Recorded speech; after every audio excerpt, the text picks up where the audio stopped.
ঋণ কত ভয়ঙ্কর জিনিস। আপনি যে ব্যাংক থেকে 3-4 কোটি টাকার লোন নিয়ে রাখছেন, লাখ লাখ টাকা লোন নিয়ে বসে আছেন, দিব্যি সুখে বসে আছেন, এমন চিন্তায় যে আপনার মৌত হবে না। আর নবী সাল্লাল্লাহু আলাইহি ওয়াসাল্লাম সময়ে একজন মারা যাচ্ছেন, তিনি বলছেন তোমরা জানাজা পড়ে নাও, আমি জানাজা পড়তে চাচ্ছি না। মানে ঋণগ্রস্ত ব্যক্তি জানাজাও তিনি পড়তেন না। তারপরে একজন এসে বললেন, ইয়া রাসূলুল্লাহ, আমি তার ঋণ শোধ করে দিব, তার যা ঋণ আছে আমি শোধ করে দিব। তখন নবী এসে জানাজা পড়লেন সাল্লাল্লাহু আলাইহি ওয়াসাল্লাম। তো আপনার এই কোটি কোটি টাকা ঋণ শোধ করার লোক তো রেডি আছে নাকি? আছে না? সমস্যা নেই, আপনার জানাজা পড়া হবে। কারণ হুজুরকে আপনি 5,000 টাকা দিবেন, হুজুর জানাজা পড়াই দিবে, কোনো সমস্যা নেই। তারপরে আপনার মিলাদও হবে, আপনার একটা বড়সড় দোয়াও হবে ইনশাআল্লাহ।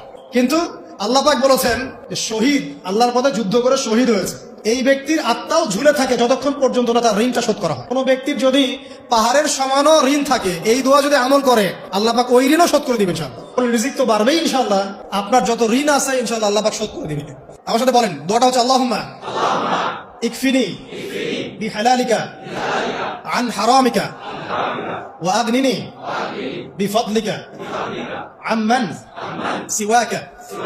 এই দোয়াটা ছোট না, এটা মুখস্থ করবেন, সেজদায় পড়বেন, নামাজে সেজদায় পড়বেন, আত্তাহিয়াতু দরুদ শেষ, তারপরে পড়বেন, নামাজ শেষে হাত তুলে পড়বেন, যখন তখন শেষ হাতটা করবেন, ইনশাআল্লাহ দেখবেন আপনার ঋণ বলতে কিছু থাকবে না ইনশাআল্লাহ।